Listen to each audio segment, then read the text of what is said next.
रामदूत मैं मात जानकी।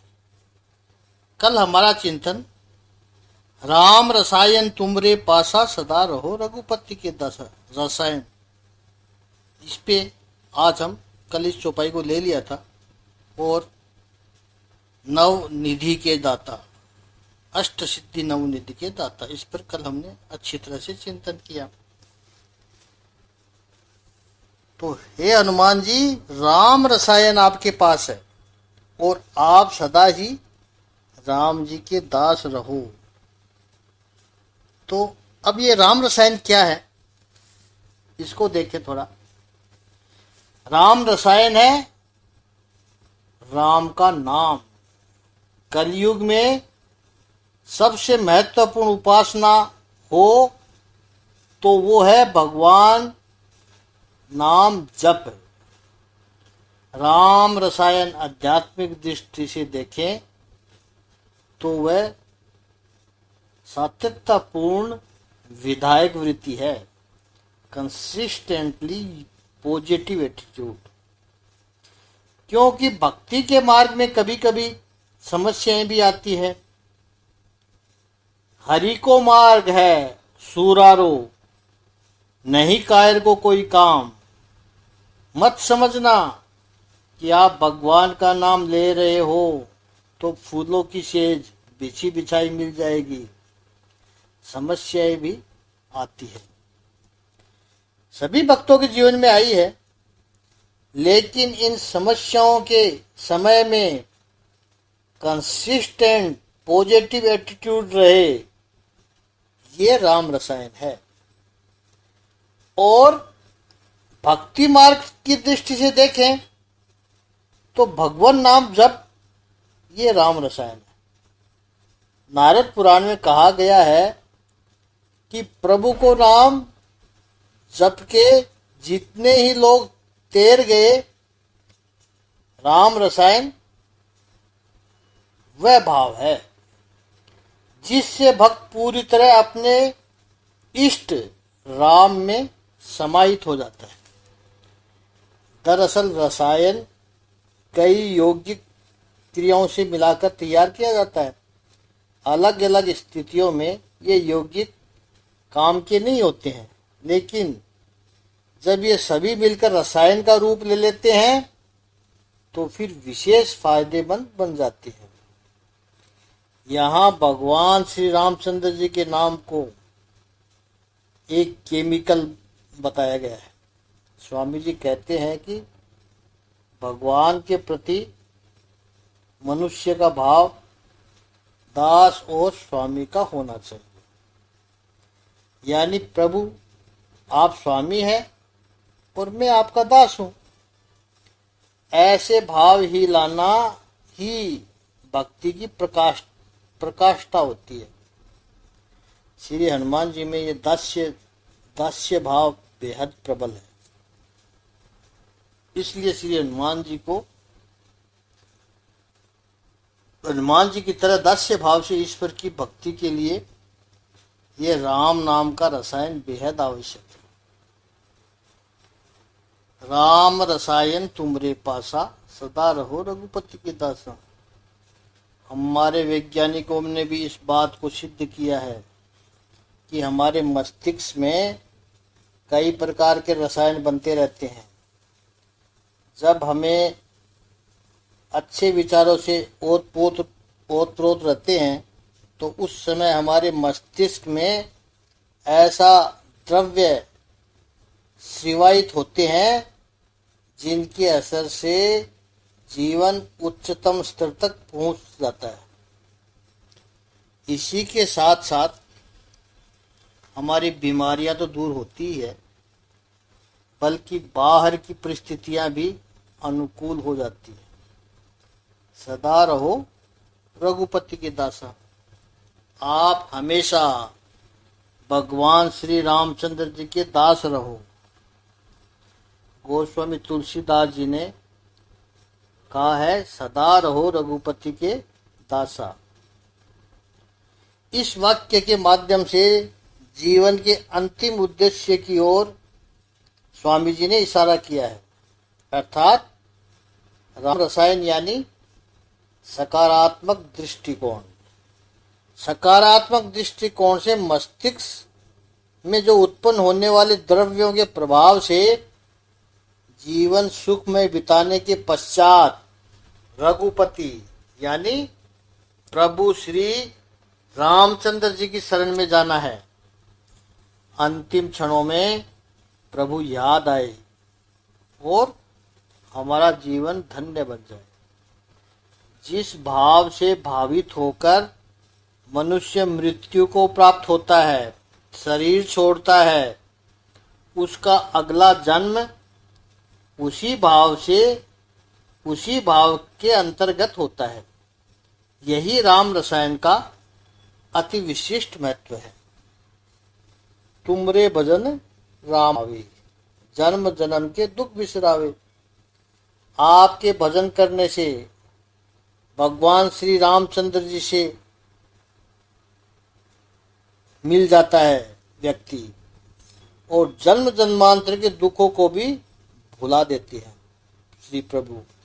ये प्रभु भजन की महिमा है। श्री हनुमान जी की भक्ति करने वाला निरपवाद रूप से भगवान श्री रामचंद्र जी को पाता है।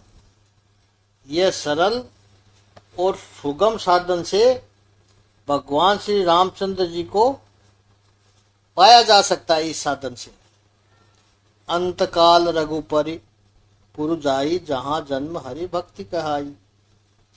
इस बात को आज के मनोवैज्ञानिकों ने भी स्वीकार किया है कि अंतिम समय में किसका स्मरण होता है, उससे आपका अगला जन्म या जीवात्मा की आगे की यात्रा, आगे की गति तय होती है।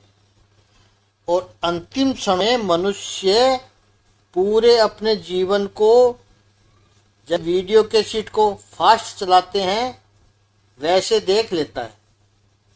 यदि वो अपने जीवन से संतुष्ट है तो उसे भगवान राम का स्मरण होगा, और यदि वो अपने जीवन से संतुष्ट नहीं है तो फिर संसार का ही स्मरण आएगा।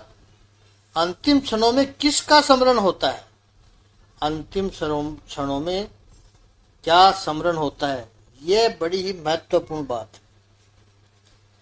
श्रीमद् भागवत में देखिए, जड़ भरत जी का एक आता है कि अंतिम क्षणों में उनको हिरण का स्मरण हुआ है, तो उनका दूसरा जन्म हिरण योनि में ही हुआ है। और फिर याद रखा है उन्होंने, उनकी याददाश्त नहीं गई, उनकी याददाश्त बरकरार रही थी कि ये गलती फिर से नहीं करनी है, तब वेदांती हुए हैं वो। अंतिम समय में प्रभु का स्मरण हो। 92 वर्ष के एक बुजुर्ग बीमार हो गए, 103-4 बुखार था। डॉक्टरों ने कहा कि अब हम कुछ भी नहीं कर सकते, जितना भी समय हो इनके पास, आप घर में ही इनकी सेवा करें। तबीयत बिगड़ती जा रही थी। 4 बेटे हैं, पूरे रिश्तेदार इकट्ठे हो गए वहां पर।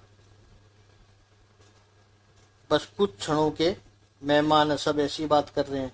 ये तो चारों बेटे सेवा में लगे हुए हैं और इन बुजुर्ग से बोला भी नहीं जा रहा था, फिर भी धीरे धीरे कह रहे हैं कि बड़ा बेटा कहाँ है।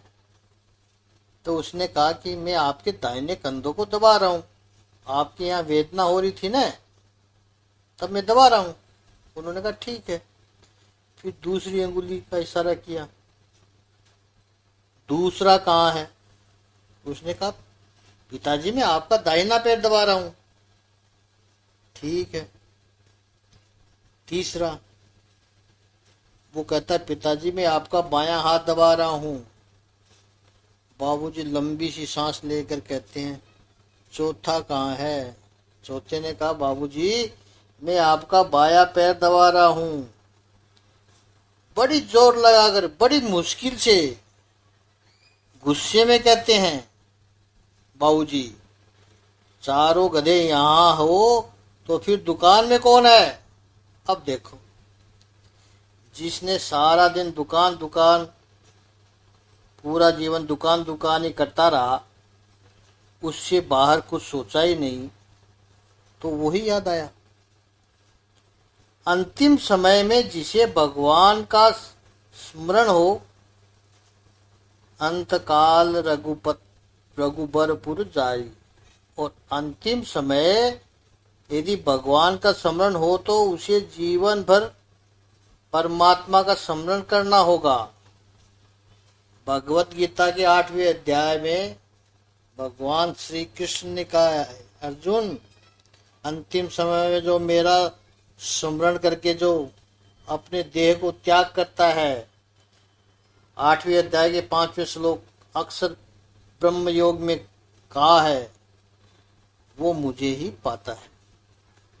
अर्जुन ने प्रश्न पूछा, प्रभु ये बात तो सही है कि अंतकाल में आपका स्मरण करके वो आपको पाए, लेकिन अंतकाल में आपकी याद आती कैसे है।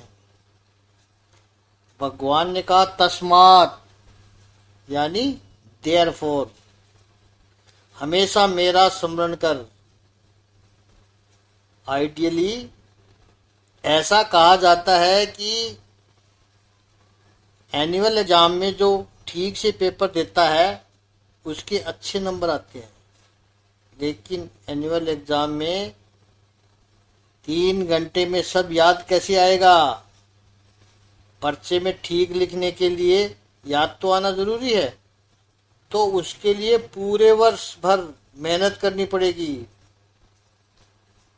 जीवन भर जिसने भगवान का स्मरण किया है उसी को ही अंतिम क्षणों में प्रभु याद आता है,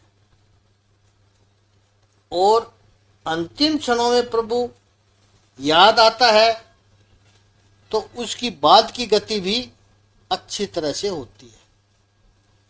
और देवता चित्तन धरहि, अनुमत से ही सर्व सुख करहि। अनन्य भाव से जो हनुमान जी का ध्यान व सेवा करता है उनको सारे सुख प्राप्त होते हैं। गोस्वामी तुलसीदास जी के लिए बजरंगबली देवता नहीं है, ईश्वर नहीं है, बल्कि गुरु है। हे हनुमान जी, आपकी इतनी महिमा को जान लेने के बाद कोई भी प्राणी किसी अन्य देवता को हृदय में धारण न करते हुए भी मात्र आपकी सेवा से ही जीवन के सभी सुख प्राप्त कर लेता है। संकट कटई मिटई सब पीरा, जो सुमरई हनुमत बलबीरा। जो वीर हनुमान जी का स्मरण करे उसके सारे संकट दूर हो जाते हैं, उसकी सारी पीड़ाएं दूर हो जाती है। जय जय जय हनुमान गुसाई, कृपा करो गुरुदेव की नाई। पहले भी हमने कहा कि गोस्वामी तुलसीदास जी ने श्री हनुमान जी को अपने गुरु के रूप में देखा। कृपा कीजिए गुरुदेव, बस इस बिंदु को आपके विराट सिंधु में समायोजित कर दीजिए। 3 बार कहा है जय जय जय, जय जय जय का उच्चारण 3 बार किया है। कई अर्थों का सूचन करता है। ये तीनों काल का, भूत भविष्य और वर्तमान में आपकी जय हो जय हो जय हो। भू भुव स्वः, पृथ्वी, अंतरिक्ष और स्वर्ग, इन तीनों लोकों में आपकी जय हो। भगवान विष्णु ने वामन अवतार लेकर के केवल 3 चरण में पूरे ब्रह्मांड को नापकर राजा बलि का उद्धार किया था। इसी तरह हे प्रभु, आप भी केवल 3 शरण लेकर जय जय जय का 3 बार उच्चारण करता हूँ, आप मुझे लोकेक्षणा, वितेषणा और पुतेषणा से मुक्त कर दीजिए। आगे का चिंतन कल करेंगे। आज इतना ही। ओम श्री सच्चिदानंद भगवान की जय। ओम श्री आनंद कंद भगवान की जय।